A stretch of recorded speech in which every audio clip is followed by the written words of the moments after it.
The cold glare of the officer cut through the air like a blade. The airport terminal bustled with the sounds of rolling suitcases, muffled announcements, and travelers too absorbed in their own lives to notice the injustice unfolding right in front of them. But for her, time had frozen. She had done nothing wrong, nothing except exist in a world where her very presence was seen as a threat. The officer gripped her passport tightly, flipping through it with exaggerated scrutiny, his expression filled with disdain. "Ma'am, we need you to step aside," the first officer commanded, his voice laced with an authority that carried no justification. She raised an eyebrow, keeping her tone steady. "Is there a problem?" The second officer, a stocky man with a smirk that reeked of arrogance, stepped closer. "There's a big problem," he said, tilting his head as if she were an amusing puzzle he was about to solve. "We have reason to believe this passport is fraudulent. We've seen people like you try to pull this before. People like you." The words landed like a slap. She felt the weight of the accusation settle in her chest, heavy and suffocating. Around her, travelers slowed their pace, their eyes darting toward the commotion. Some whispered, others averted their gaze. No one stepped in. No one questioned why two uniformed officers had singled out one woman, why they had immediately assumed she was a criminal. She let out a controlled breath, refusing to let them see her break. "This passport is valid. I've traveled with it countless times." The first officer scoffed, taking a step forward, his hand inching dangerously close to his belt. "And yet, here we are." His words dripped with unspoken malice, an unshakable certainty that no matter what she said, it wouldn't matter. This wasn't about paperwork. It wasn't about protocol. It was about power, the kind they wielded so carelessly, knowing they could get away with it. The stocky officer turned to his partner with an exaggerated shrug.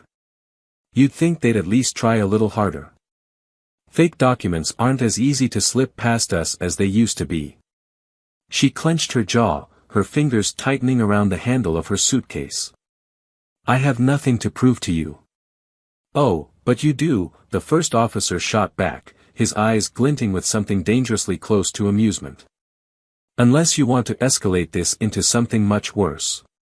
There it was. The unspoken threat, the tightening noose. If she resisted, they would make her regret it. If she complied, they would still find a way to humiliate her.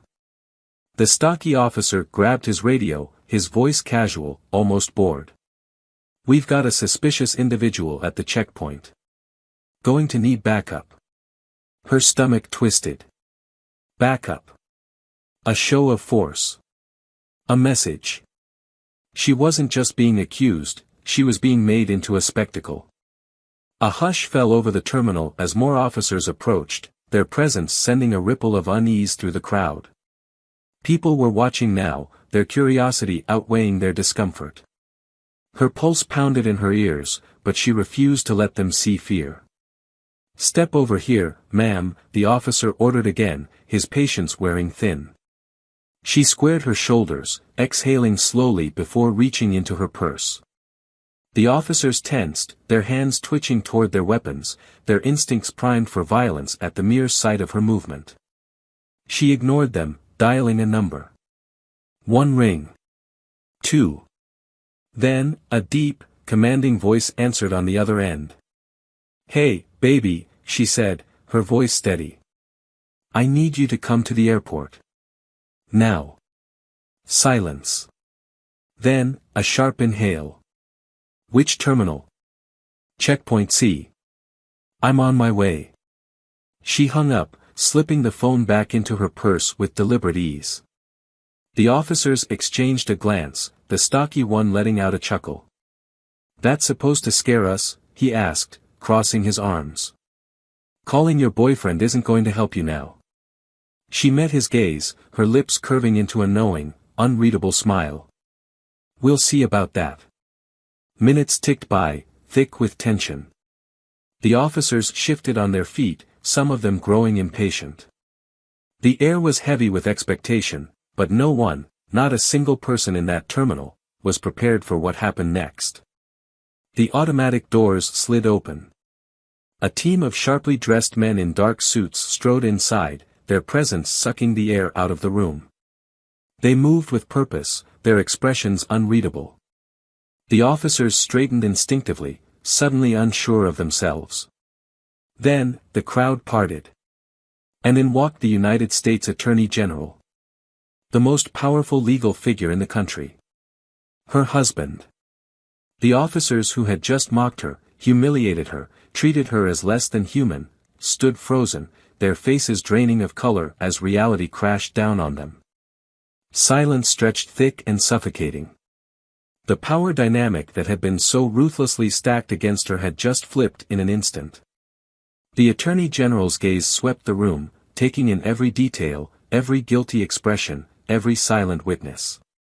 His presence alone carried more weight than any threat those officers had tried to use against her.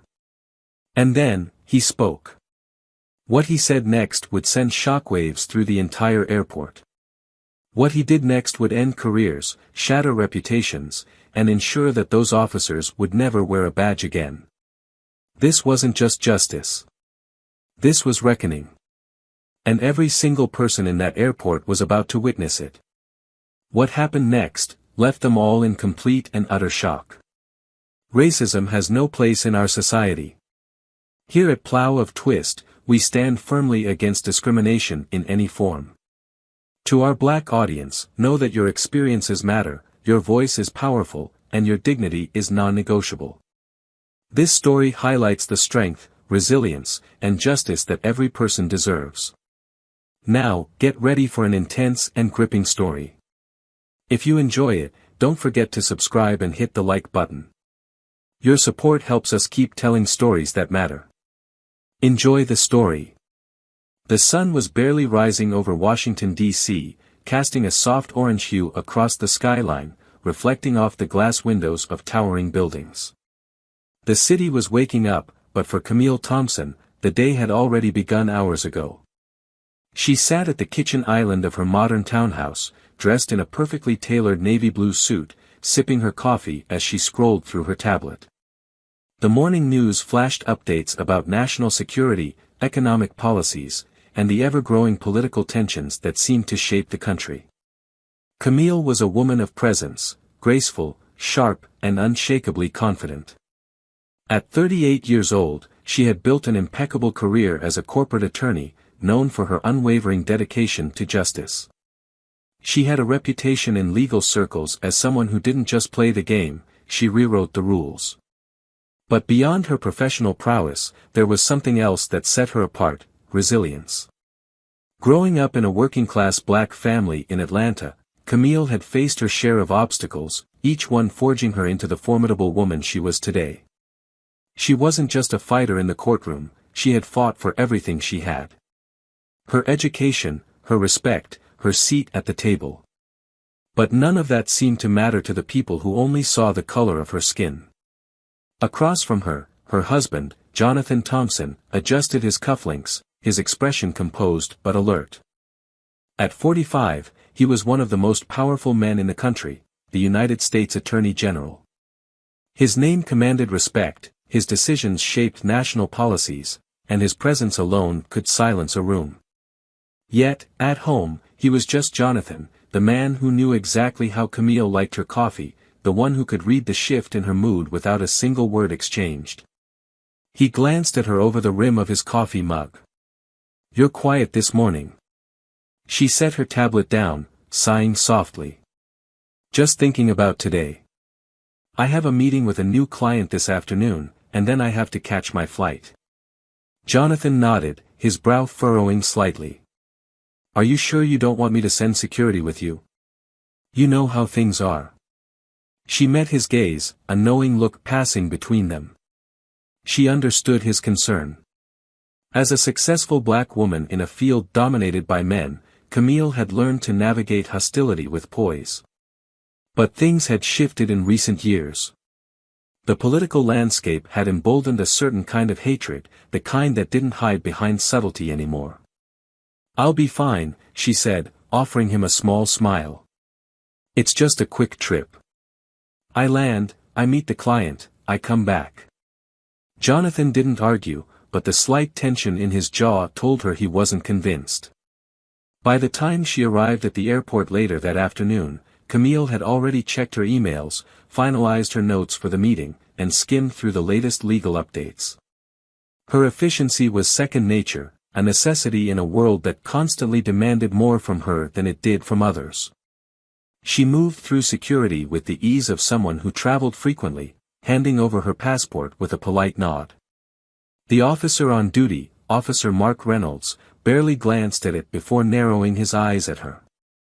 He was in his early 40s, tall, with a build that suggested years of authority unchecked.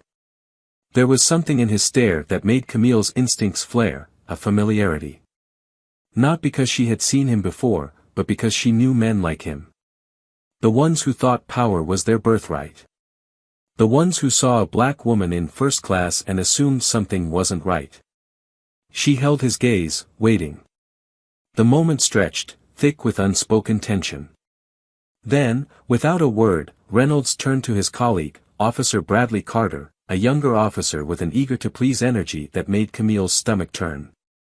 "We got a problem here," Reynolds said, holding up her passport. Carter stepped closer, glancing between Camille and the document. "Looks off," he muttered. Camille's patience was razor-thin. "Excuse me." Reynolds smirked, a slow, deliberate curve of his lips that sent a chill through her. "Gonna have to ask you to step aside, ma'am. This passport doesn't look right." The words weren't just an accusation, they were a performance. Loud enough for everyone around them to hear. Heads turned.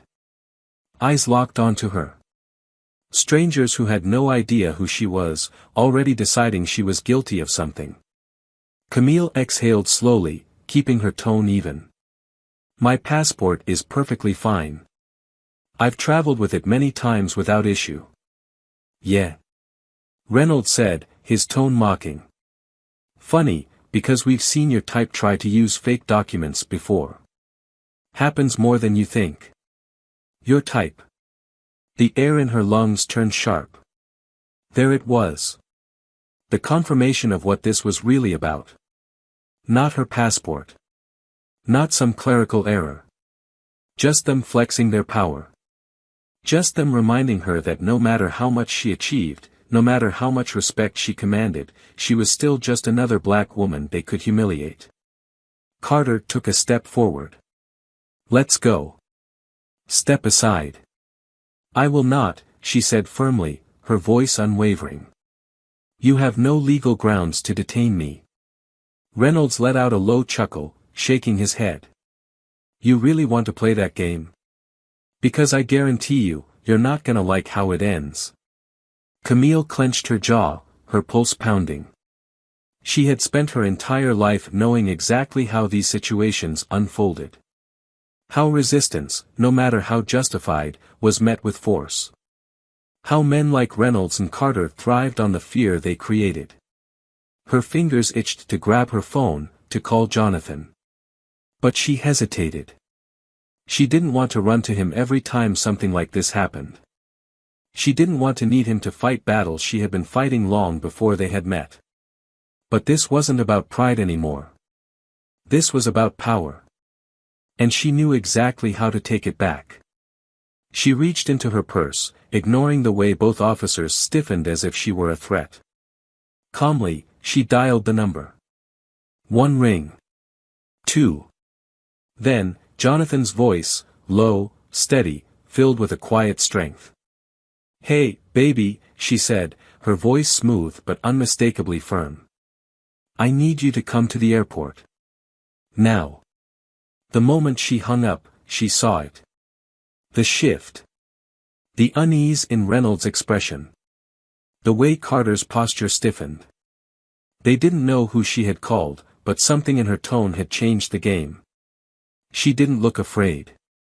She looked like a storm waiting to break. And when Jonathan arrived, when he walked through those airport doors with his presence commanding the entire room, when those officers realized exactly who they had just tried to humiliate, that storm was going to tear their entire world apart. The air in the airport terminal felt heavier now. The silence that followed Camille's phone call was thick with unspoken tension, an almost palpable shift that had the officers standing a little stiffer, exchanging fleeting glances they thought she didn't notice. They were starting to feel it, that creeping uncertainty that came when the prey didn't behave the way they expected. Reynolds let out a forced chuckle, trying to reclaim the authority he felt slipping through his fingers. "You really think a phone call is gonna change anything?" His voice carried that same smug arrogance, but there was something new laced underneath it now. A hesitation. Camille didn't respond, didn't flinch, didn't break eye contact. She had spent her entire career tearing apart men like him in courtrooms, men who thought that intimidation was their greatest weapon. What they never realized until it was too late was that power didn't come from the ability to make someone afraid. It came from the ability to stand unshaken in the face of it. Carter stepped forward, his jaw tightening. "We're going to need you to come with us to a private screening area." Camille arched an eyebrow. "On what grounds?" Reynolds scoffed, waving the passport in the air like it was some kind of damning evidence. "Suspicious travel documents. Standard procedure." She tilted her head slightly, her expression unreadable. "Standard procedure. Funny. I've traveled internationally dozens of times from this very airport, and somehow, I've never been randomly selected for a secondary screening." Carter crossed his arms. "We're just doing our job." "Your job," she echoed, voice cool as ice, "would be to apply these procedures equally to everyone, not just to people who look like me." Reynolds took a step closer, lowering his voice. "Listen, lady, we can do this the easy way, or we can do it the hard way. Either way, you're coming with us." Camille exhaled slowly, a knowing smirk tugging at the corner of her lips. "The hard way? And what exactly does that mean, Officer Reynolds? Are you going to arrest me? Charge me with a crime you haven't even defined?" She let the words hang in the air before she leaned in just slightly, lowering her voice to match his. "Because if that's the route you want to take, I highly recommend you get your union rep on the phone. Right now." For the first time, he blinked. She saw it, the crack. The first sign of fear. And that was when she knew he was realizing his mistake. The commotion had drawn attention. Travelers were staring now, whispering, their eyes darting between her and the officers. A woman near the security checkpoint was recording, her phone slightly tilted, catching every second of the confrontation. It wouldn't take long before the footage started making its rounds on social media. Reynolds clenched his jaw, then turned slightly toward Carter, muttering under his breath. "Get her in the back before this turns into a damn circus." Carter nodded and reached for Camille's arm. She took one step back. "Touch me," she said, her voice low and even, "and that will be the worst mistake you ever make." It wasn't a threat. It was a statement of fact. Carter's hand froze mid-air. He hesitated, looking at Reynolds for instruction, but before either of them could act, the terminal doors slid open. And everything changed. The energy in the room shifted so fast that it was almost suffocating. A wall of Secret Service agents moved through the airport like a tide, their presence alone sending a ripple of realization through the crowd. Every traveler, every staff member, every uniformed officer stopped. And then, Jonathan Thompson walked in. The United States Attorney General. The most powerful legal figure in the country. The man Reynolds and Carter had unknowingly picked a fight with. He didn't rush. He didn't need to. He moved with the quiet, unshakable confidence of a man who commanded the weight of the law itself. His charcoal suit was crisp, his demeanor composed, but his eyes, those eyes, burned with something dangerous. Reynolds' face drained of color. Carter swallowed hard. And Camille? She just crossed her arms and watched. Jonathan's gaze swept over the scene in an instant, assessing, calculating. His eyes landed on Camille first, checking her, grounding himself, before shifting to the officers. He didn't ask what happened. He didn't need to. When he finally spoke, his voice was calm, quiet. "Would someone like to explain to me," he said, tilting his head slightly, "why my wife is being detained in the middle of an airport?" Silence. A thick, suffocating silence. Reynolds opened his mouth, then closed it. He looked at Carter, who seemed suddenly fascinated with his own shoes. Jonathan took a slow step forward. The security agents flanking him didn't move, but their presence alone made the entire airport feel smaller, heavier. His voice was still eerily calm. "No one. That's strange. Because from where I'm standing, it looks an awful lot like racial profiling." Carter visibly flinched. Reynolds squared his shoulders, forcing out a laugh. "Sir, with all due respect, we were just following protocol. Routine screening." "Routine screening," Jonathan repeated, his gaze locking onto the officer like a vice grip. "Then tell me, Officer Reynolds, how many first-class passengers have you routinely screened today?" Reynolds shifted uncomfortably. "Sir, how many?" Jonathan pressed. Silence. Jonathan exhaled slowly, shaking his head. "You see, that's the problem with people like you. You think you can hide behind procedure, when what you're really doing is exercising your own bias. You see my wife, you see the color of her skin, and you assume she doesn't belong in a place like this. And you," his gaze flicked to Carter, whose face had gone pale, "don't even question it. You just go along with it, because that's the system you've been trained in, isn't it?" Reynolds opened his mouth again, but Jonathan wasn't finished. "Let me be very clear about what's going to happen next." His voice never rose, but somehow, it felt deafening. "You are going to hand my wife back her passport. You are going to apologize. And then you are going to pray that when I leave this airport, I don't decide to personally ensure that you both never work in law enforcement again." Reynolds' entire body tensed. Jonathan took a step closer. "You think I'm bluffing?" The silence that followed was suffocating. And then, as if finally realizing that there was no escape, Reynolds did the one thing no one expected. His lips parted. His hands shook slightly.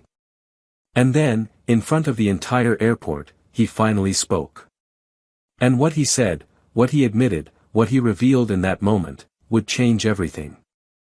Reynolds' throat bobbed as he swallowed hard, his fingers clenching around Camille's passport. The weight of Jonathan's presence was suffocating, pressing against him like an anvil waiting to drop. Carter, standing beside him, had gone stiff, his eyes darting between his superior and the United States Attorney General, as if calculating just how deep they had buried themselves. But there was no calculating this. No escape. They were trapped in their own arrogance, their own assumptions, and now, there was nowhere left to run. For a long moment, Reynolds didn't say anything. His mouth opened, then closed, his jaw tightening as if the words physically pained him to speak. His authority, the thing he had relied on to shield him from consequence, had just crumbled in front of an audience that wasn't going anywhere. The travelers, the staff, the security personnel, all of them were watching now, waiting for him to either stand his ground or collapse under the weight of his own choices. Jonathan tilted his head slightly, his patience razor-thin. "I asked you a question, officer. Are you capable of answering it?" Reynolds let out a breath through his nose, his lips pressing together in a tight line. Then, finally, he spoke. We made a mistake." His voice was strained, the words nearly getting caught in his throat. He exhaled again, looking at Carter briefly before returning his gaze to Jonathan. There was no reason to detain her. Camille arched an eyebrow, her arms still crossed over her chest. "Excuse me." Her tone was even, controlled, but there was a sharpness beneath it, a blade waiting to be unsheathed. Reynolds clenched his jaw, his knuckles white around the passport. "I said we made a mistake. We shouldn't have stopped you. Your passport is valid." Carter inhaled sharply beside him, clearly caught off guard.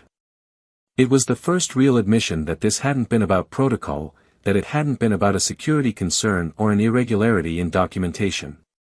It had been about them. About who they assumed she was.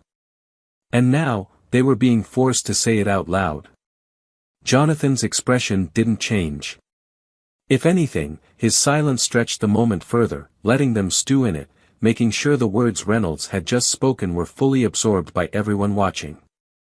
Then, he extended his hand. "Give it back."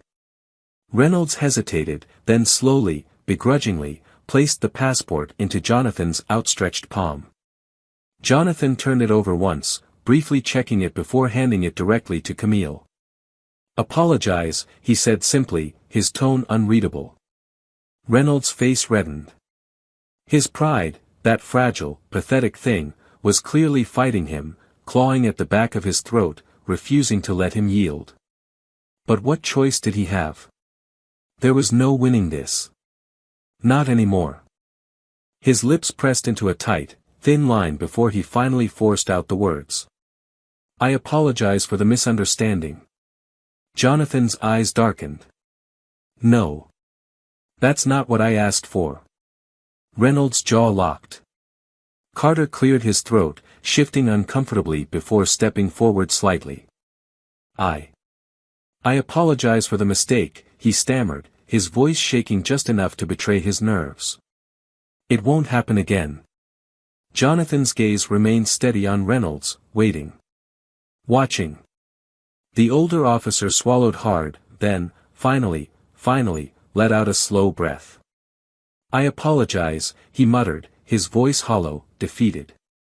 It wasn't real, Camille knew that much. It wasn't regret or self-awareness. It was damage control, a desperate attempt to salvage whatever scraps of his career he could still hold on to. But it didn't matter. Because for the first time, someone like him was being forced to acknowledge his wrongdoing, publicly, without a badge to shield him. Jonathan nodded once, slow and deliberate.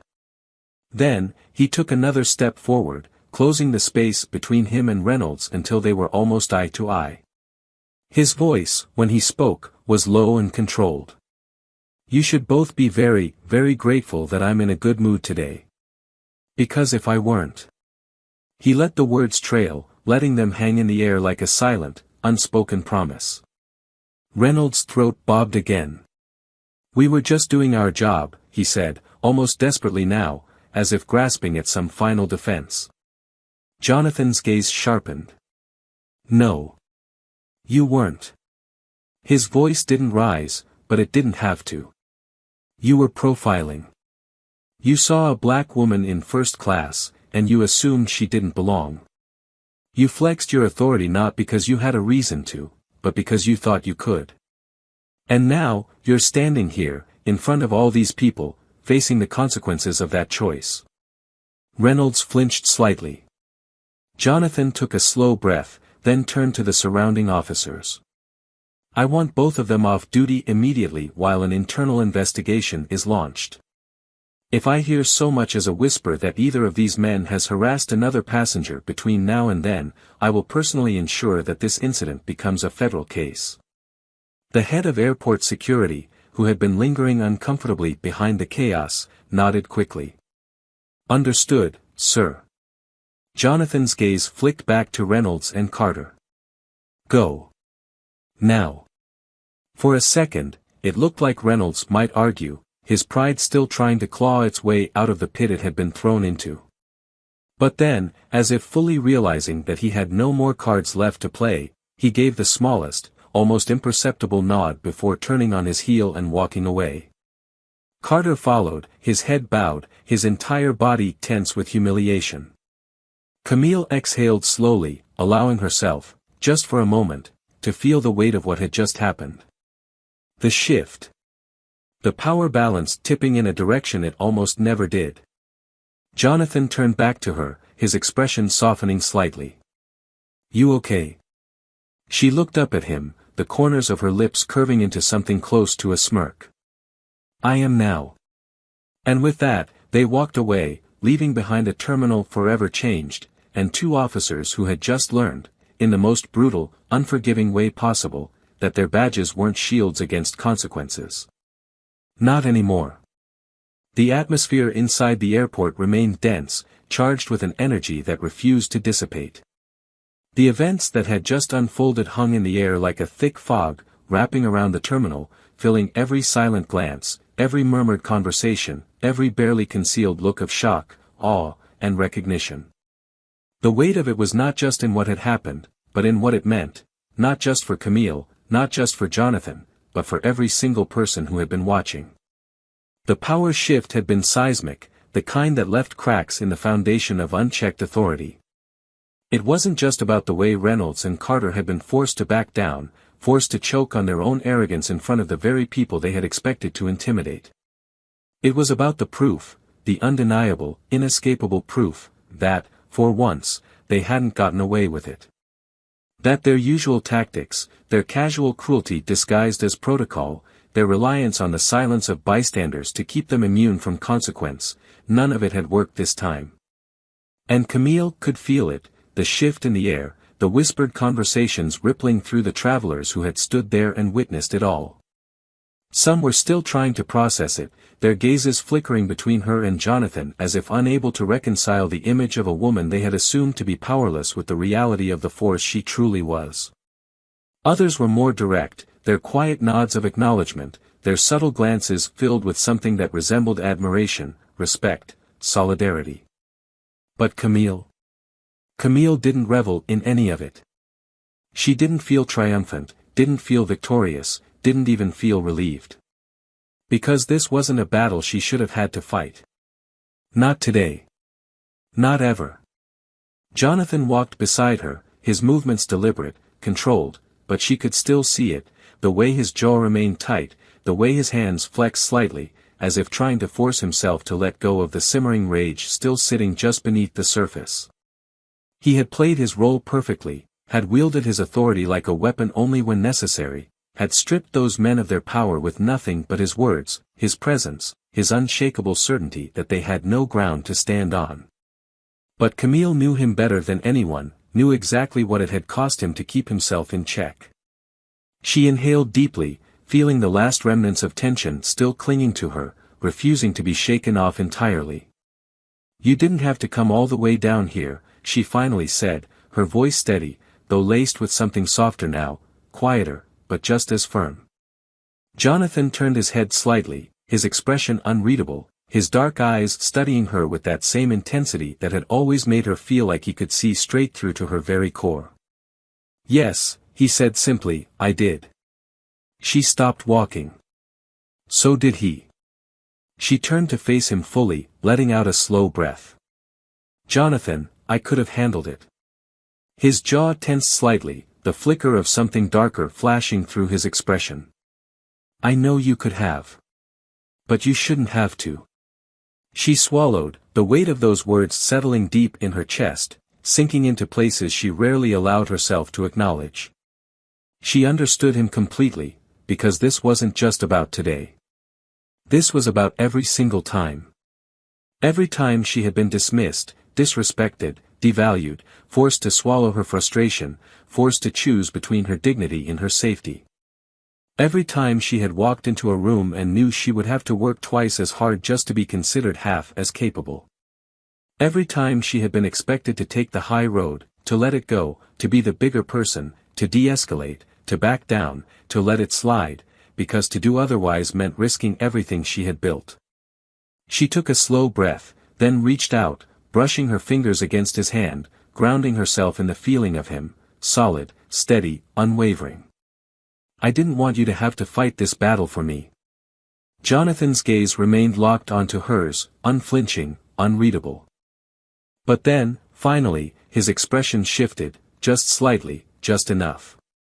"You didn't call me to fight it for you," he murmured.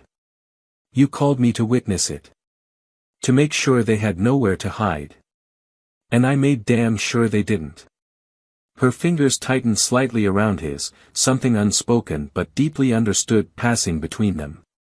For so much of her life, she had been standing alone. Even when she had allies, even when she had support, the weight of it had always felt like hers alone to carry. But Jonathan Jonathan had never let her carry it alone. She exhaled, rolling her shoulders slightly, forcing the last remnants of the encounter out of her body like a breath she no longer wanted to hold. "So," she said, tilting her head slightly, her voice lighter now, teasing, though not entirely free of exhaustion. "What now?" Jonathan's expression darkened, his lips pressing into a thin line. "Now." He let out a quiet chuckle, though there was no humor in it. "Now, I make sure those two never wear a badge again." Camille nodded slowly, a small, satisfied smirk curling at the edges of her lips. "Good." Jonathan studied her for a long moment, then sighed, his hands resting on his hips. "Are you sure you still want to take this flight? You don't have to go today. We can push it back." Camille raised an eyebrow, the smirk growing. "You think a little racial profiling is enough to make me cancel a meeting?" Jonathan let out a slow breath, shaking his head. "You are impossible. And yet, you married me anyway." His lips twitched, but the smile never fully formed. Instead, his expression softened, the sharpness in his gaze giving way to something quieter, deeper. He reached up, brushing his fingers lightly against her cheek, a rare public display of affection, one that sent another ripple through the crowd still watching, still whispering. "Be careful," he said quietly. "And call me the second you land." "I always do," she murmured, something warm settling in her chest. And then, just like that, she turned and walked away, her passport in hand, her head high, her dignity untouched. Jonathan watched her go, his gaze steady, unwavering. And as he turned, as he adjusted his cufflinks and straightened his suit, as he walked toward the exit with that quiet, deadly determination still lingering in every step, he was already thinking about the next steps. Because this wasn't over. Not by a long shot. And by the time he was done, Reynolds and Carter wouldn't just lose their jobs. They would lose everything. The aftermath of the confrontation at the airport was far from over. The world outside had continued moving, flights were still taking off, people were still rushing to their gates, announcements were still echoing through the terminal, but for the men who had stood on the wrong side of power that day, time had come to a grinding halt. Officer Reynolds and Officer Carter had spent years believing they were untouchable. That their badges, their authority, and the carefully maintained culture of silence and complicity that shielded men like them would always keep them safe. They had built their confidence on the assumption that their actions, no matter how unjust, how cruel, how undeniably racist, would always be backed by a system that had never truly held them accountable before. But that assumption had shattered. And now, they were the ones waiting for judgment. The news spread like wildfire. Within hours, the incident had become a national headline. The footage from the terminal, captured by an onlooker's phone, had gone viral, played and replayed across every major news network, dissected on social media, analyzed by legal experts, debated by political commentators. The conversation had exploded, spilling far beyond the confines of that airport and into a broader reckoning about systemic racism, law enforcement abuse, and the unchecked power that so many officers still wielded with impunity. But the part that made it impossible to sweep under the rug? The part that made every attempt at damage control completely futile? It wasn't just any woman they had tried to humiliate. It was the wife of the United States Attorney General. Jonathan hadn't needed to say another word after leaving that terminal. He hadn't needed to make threats or issue ultimatums beyond what he had already said. Because by the time he walked out of that airport, the wheels of consequence were already in motion, set into place by forces much larger than two disgraced officers scrambling to cover their tracks. The Department of Justice launched an immediate internal review. The Office of Professional Responsibility within Homeland Security opened a separate inquiry. Every single one of their past complaints, every civilian report of racial discrimination, every case they had been involved in, it was all dragged into the light. And as expected, the truth was ugly. Reynolds had a history of targeting black and brown travelers for unwarranted detentions. Multiple reports filed against him for excessive force, verbal abuse, and falsified claims of suspicious behavior. Complaints that had been buried, dismissed, ignored. Carter, though younger, had already accumulated enough internal warnings that he should have never still been on duty. They had believed they were untouchable. Now they were drowning. It didn't take long before official suspensions were handed down. Publicly, the department issued a carefully worded statement, calling the incident deeply regrettable and promising a full review of screening procedures. Privately, there was panic. The airport's administration was scrambling. Higher-ups were desperate to avoid a lawsuit, desperate to distance themselves from the scandal, desperate to salvage whatever credibility remained. But there was no salvaging this. Too much attention. Too many eyes. Too much undeniable proof. Camille watched it all unfold with quiet, measured detachment. She hadn't wanted a spectacle. She hadn't wanted her name plastered across every news outlet, her face appearing on every talk show discussing the realities of racism in America. She had spent years keeping herself out of the spotlight, doing her work in courtrooms and boardrooms, fighting battles where she knew she could win through strategy, not spectacle. But this had been forced onto her. And now, she refused to look away. She had stayed silent for too long. Had let moments of discrimination pass unchecked, unchallenged, unspoken, not because she hadn't wanted to fight, but because she had always known the cost of speaking up. But now, with the entire world watching, with every single person who had ever doubted her worth being forced to confront the undeniable truth of what had happened, she felt something shifting inside her. A realization. A choice. For years, she had believed that winning battles in silence was the best way to navigate the world.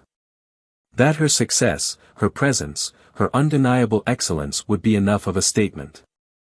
That being in the room, taking up space, proving them wrong by simply existing at the highest levels was the best weapon she had. But now, standing in the aftermath of everything that had happened, she wondered if it had ever truly been enough. She wondered if she had spent too long playing by rules that had never been written for her. Jonathan had seen it in her eyes the night the first major news broadcast had aired the footage. He had sat beside her in their living room, watching as pundits debated the case, as people took to social media to demand accountability, as the entire country weighed in on what had happened to her. She hadn't said anything at first. Just sat there, watching. And then, softly, almost thoughtfully, she had murmured, "What if we took it further?" Jonathan had turned his head, studying her carefully. Further. She had met his gaze, something new burning in hers. What if we didn't just go after them? What if we went after the entire system that allows this to keep happening? Jonathan had been quiet for a long moment, then exhaled, nodding slightly. "I was wondering when you were going to say that." She had let out a soft chuckle, shaking her head. "You knew I would." Jonathan smirked, tilting his head slightly. "I know you. And I know you never settle for just one win when there's a whole damn war to fight." Camille had breathed out slowly, her mind already racing, calculating, strategizing. Because this wasn't just about two disgraced officers losing their jobs. It was about how many more just like them were still out there, untouched, unseen, unchecked.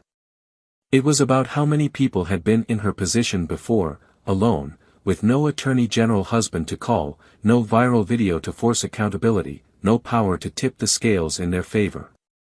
It was about the hundreds, the thousands, the millions of stories that never made the news. And she wasn't going to let it stop here. This wasn't just about what had been done to her. It was about what had been done to all of them. And by the time she was done, real change was going to happen. Because Camille Thompson had just been pushed too far. And now, she was about to push back harder than they ever could have imagined. The storm hadn't passed. If anything, it was just beginning. The media had latched onto the story with a relentless grip, turning it from a single incident into a full-blown national conversation. The footage had been analyzed from every angle, experts dissecting the interaction, discussing the deeply ingrained biases within law enforcement. Every detail had been exposed, the blatant profiling, the arrogance of the officers, the moment of reckoning when they realized who they had targeted. But this wasn't just about them anymore.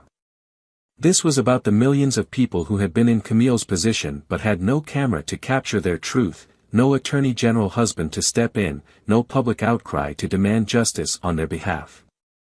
And Camille? She wasn't interested in simply walking away with a personal victory. She wanted something bigger. She sat across from Jonathan in their home office, the space dimly lit, the weight of the day still settling in the air between them. The large mahogany desk that separated them was covered in papers, articles, legal briefs, and notes filled with plans that had begun forming the moment she realized this fight wasn't over.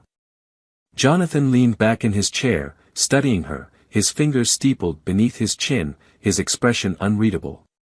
Camille exhaled slowly, fingers tapping against the edge of the desk. This doesn't end with their firings. Jonathan raised an eyebrow. No, it doesn't. Her jaw tightened slightly. We have a chance to do something bigger than just get rid of 2 bad officers. We have a chance to expose the entire system that allows them to exist unchecked. Jonathan watched her for a long moment, then nodded slowly. You're talking about a full-scale investigation. Camille met his gaze, her determination solidifying. I'm talking about legislation, lawsuits, internal reforms, actual systemic change. These men weren't anomalies, Jonathan. They were products of an environment that encourages this kind of behavior, that protects it, that enables it to keep happening. We both know if I hadn't called you, if that woman hadn't recorded it, if this hadn't blown up the way it did, they would have gotten away with it. Again. Just like they always have. Jonathan exhaled, rubbing a hand over his jaw. You're not wrong. But you also know this won't be easy. Going after the system means going after a deeply entrenched network of power, influence, and bureaucracy. The same people who claim to support reform in public will fight against it behind closed doors. There's a reason nothing ever changes, Camille. Because they've made sure it stays that way. Camille's gaze didn't waver. Then we break it. Jonathan let out a quiet chuckle, shaking his head slightly. You really think we can? She leaned forward, her voice unwavering. I think we have to. Because if we don't, then nothing we've done means anything. If we don't push for change when we actually have the leverage, when we have the country's attention, then what was the point? Jonathan sighed, but there was something else in his eyes now. A spark. A recognition that she was right, that the window they had now was rare and fleeting. He had spent years inside the system, fighting for justice within its constraints, but he also knew that sometimes, those constraints were designed to keep true justice from ever being reached. He leaned forward slightly, his expression darkening. If we do this, we do it smart. We don't just go after 2 men, we go after every policy that protects them. Every loophole that lets them get away with it. Every person who has ignored the complaints, buried the reports, silenced the victims. But Camille, you have to understand something. She waited. Jonathan's voice was low, steady. If we go down this road, they will come for us. Politically, personally. They will try to discredit us, they will dig into every case you've ever worked, every move you've ever made. They will try to turn this against you, against me, against everything we stand for. Camille tilted her chin up, her voice like steel. Let them. Jonathan studied her for a long moment, and then, slowly, he smiled. It wasn't amusement. It wasn't relief. It was the smile of a man who had just decided he was all in. The next morning, the fight began in full. Within hours, Jonathan had personally called for a federal review of law enforcement screening policies, citing the blatant abuse of power witnessed at the airport. Camille had reached out to civil rights attorneys, policy experts, and activists, coordinating a strategic legal approach to ensure this moment didn't become just another fleeting headline. And Reynolds and Carter. Their fall was swift and brutal. The footage had already done its damage, but the deeper investigations into their past records revealed even more damning truths. Reynolds had been named in at least 8 misconduct complaints over the years, ranging from racial profiling to excessive force. Carter had been involved in multiple questionable detentions, one of which had resulted in an innocent man being jailed overnight under false pretenses. But the final blow came when it was revealed that their actions at the airport weren't just morally wrong, they were legally indefensible. Both officers had violated federal regulations on passenger screenings, directly contradicting established protocols. The argument of following standard procedure collapsed under scrutiny, especially when it was discovered that multiple black travelers had filed similar complaints against them in recent years, complaints that had been ignored, buried, or dismissed entirely. The public backlash was merciless. Their suspension became termination. Their termination became investigations. And the investigations led to charges. For the first time in their careers, they weren't the ones holding the power. They were on the other side of the system now. And there was no badge left to protect them. As Camille watched it all unfold, as she sat in the war room of their home, surrounded by lawyers, advocates, and reporters, she felt something she hadn't felt in a long time. Not just victory. Not just satisfaction. Control. For so many years, she had navigated a world that constantly tried to put her in her place. That had forced her to be careful, to be cautious, to pick her battles wisely. But now, she was the one setting the terms. And the world was finally listening. The weight of everything that had transpired over the past few days hung thick in the air, stretching across the city like an approaching storm. Camille sat at the long, polished table in her home office, surrounded by papers, legal documents, and transcripts of interviews that were now making their rounds on every major news outlet. Her phone buzzed relentlessly, emails flooded in faster than she could respond, and yet, in the eye of the hurricane, she remained composed, steady, deliberate, unwavering. Across from her, Jonathan stood with his arms crossed, his gaze scanning the latest legal brief that had just been handed to him by one of his aides. His expression was unreadable, but Camille knew him well enough to recognize the silent calculations running through his mind. Every move they made, every statement they released, every action they took from this moment forward would be met with resistance, not just from the officers who had been disgraced, but from an entire system that was built to resist accountability. She exhaled slowly, setting her pen down as she finally spoke. They're going to fight this with everything they have. Jonathan nodded, flipping through the pages with methodical precision. Of course, they are. They don't just want to clear their names, they want to send a message. They want to remind everyone that men like them don't go down easily. Camille tilted her head slightly, studying him. Are you worried? He looked up, meeting her gaze with something dark, resolute in his expression. I'm pissed. The sharpness in his tone wasn't directed at her, it was directed at everything they were up against. The phone calls from political figures urging them to be careful. The veiled threats from law enforcement unions. The smear campaigns that were already bubbling beneath the surface, waiting for the perfect moment to explode. Camille leaned back in her chair, crossing her arms. We knew this was coming. We knew they wouldn't just accept defeat. But what they don't seem to understand is that I don't scare easily. Jonathan let out a quiet chuckle, shaking his head. That's the problem, Camille. They're terrified of you. She raised an eyebrow, amusement flickering in her gaze. Good. Jonathan sighed, rubbing a hand over his face before tossing the legal brief onto the table. They've already started reaching out to the media, trying to twist the narrative. Claiming they were following proper procedure, that they're victims of a political agenda, that this is an attack on law enforcement itself. Camille exhaled, shaking her head. Of course, they are. Because the moment accountability enters the equation, they stop being law enforcement officers and start being victims. It's the same playbook, over and over again.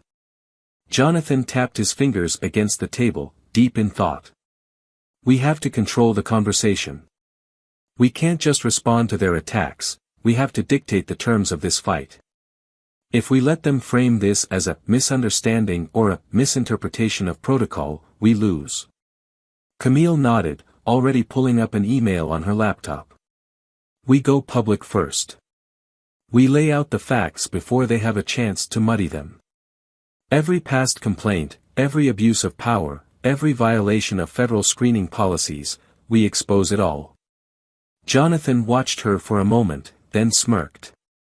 You really want to burn it all down, don't you? She met his gaze, unblinking. I want to make sure they never do this to anyone else again. The room fell into silence, but it wasn't empty, it was charged, filled with the weight of what they were about to do.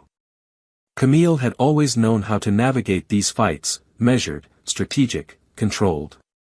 But this time, it was different. This time, she wasn't just fighting for herself. This was bigger than her. And she refused to let it slip through her fingers. A sharp knock on the door interrupted their conversation, and one of Jonathan's aides poked her head in. Sir, you're going to want to see this. Jonathan frowned, exchanging a glance with Camille before taking the tablet from her hands.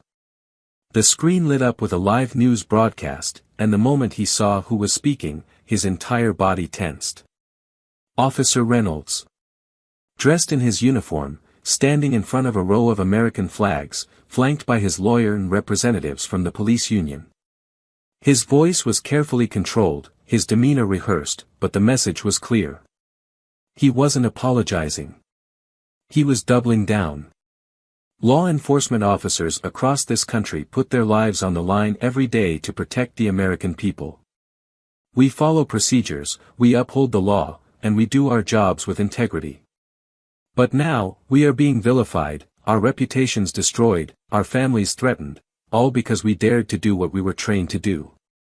Camille clenched her jaw, her fingers tightening around the edge of the desk. Reynolds continued, his expression shifting into something almost pained, righteous. I never expected that simply doing my job would lead to a political witch hunt. That the highest levels of government would come after me, not because I did anything wrong, but because they wanted to make an example out of me. This isn't just about me, this is about every officer in this country who fears that one mistake will cost them their career. Jonathan let out a slow breath, shaking his head. He's playing the martyr. Trying to turn this into a war against police instead of what it actually is. Camille's eyes burned with frustration, but she didn't look away from the screen. She could already see the comments flooding social media, the people falling for it, defending him, turning this into another battle of law and order versus political overreach. Reynolds wasn't just fighting for his reputation. He was fighting to keep the system intact. And if there was one thing Camille knew about men like him, it was that they would burn the truth to the ground before they let themselves be held accountable. She exhaled sharply, forcing herself to think, to plan, to stay ahead of them. We need to move faster. We can't just respond, we need to bury him in the facts before this narrative gets out of control. Jonathan nodded, already pulling out his phone. I'll schedule a press conference. We go on record. No vague statements, no political safe answers. Just the truth, laid bare. Camille's mind was already spinning, working through the next steps, anticipating their next move, preparing for the inevitable escalation. Because this wasn't just about two disgraced officers anymore. This was about an entire machine fighting to protect itself. And Camille? She was about to tear it apart. The storm had raged for weeks, tearing through the media, legal institutions, and political landscapes like a force no one could ignore. What had started as an isolated incident at an airport security checkpoint had evolved into something far greater, a battle that shook the very foundation of power and accountability in law enforcement. Camille had known from the moment she stepped into that confrontation that she was fighting more than just two corrupt officers. She was fighting a system built to shield them. But now, the system was crumbling. Officer Reynolds and Officer Carter had lost everything. Their careers were not only over, they were publicly disgraced, their faces plastered across headlines that chronicled their years of misconduct. The official investigation uncovered more than enough evidence to bring charges against them. False reports, fabricated suspicions, deliberate racial profiling, it was all exposed, laid bare for the world to see. Reynolds had fought back with every desperate tactic in his arsenal, using the police union, media allies, and political connections to paint himself as a victim. But it wasn't enough. The truth was too damning. The public backlash was unrelenting. His former colleagues distanced themselves, his supporters dwindled, and soon, even those who had once defended him began to fall silent. He had been a man who thrived on power, on the untouchability of his badge. Now, he was just another name in a long list of disgraced officers. Carter fared no better. Unlike Reynolds, he lacked the connections and influence to fight back. His suspension became a permanent termination, his legal fees mounting as lawsuits from past victims surfaced, each one revealing the true scope of the damage he had caused. His once steady, secure career was now in ruins, and no police department would touch him. But Camille? Camille thrived. Her decision to go beyond personal justice had been the turning point. She hadn't just fought to punish two men, she had waged war on an entire system of protection and silence. The case had sparked a nationwide movement, leading to new policies on law enforcement accountability, racial profiling restrictions, and public oversight on officers with histories of complaints. She had been approached for interviews, panel discussions, even invitations to testify before Congress, her name now synonymous with the fight for true justice. Jonathan had stood beside her through it all, using every ounce of his power and influence to make sure their fight was more than just symbolic. Together, they had forced conversations that people in power had spent decades avoiding. They had dragged truth into the light, making it impossible to ignore. But Camille knew something deeper had changed. For years, she had believed in quiet victories, in working behind the scenes, in proving herself through sheer excellence rather than confrontation. But this fight had taught her something invaluable: some battles couldn't be won in silence. Some fights needed to be loud, unapologetic, relentless. She had spent her life breaking barriers, stepping into rooms where she was never meant to be, forcing her presence into spaces that had been designed to exclude people like her. But now, she wasn't just taking up space. She was redefining the very foundation those spaces were built on. She sat on the balcony of their home, a glass of wine in her hand, the city skyline stretched before her. Jonathan stepped out, rolling his sleeves up, exhaustion evident in his features, but there was something else there: pride. She glanced at him, smirking. "So, did we just start a revolution?" Jonathan chuckled, sitting beside her, exhaling deeply. "Looks like it." She took a sip of her wine, leaning back. "Good." They sat in comfortable silence, the weight of everything settling, shifting, finding its place. There was still work to be done, there would always be work to be done. But for the first time in a long time, Camille felt something she hadn't let herself feel before. Not just vindication. Freedom. Now, let's take a moment to reflect.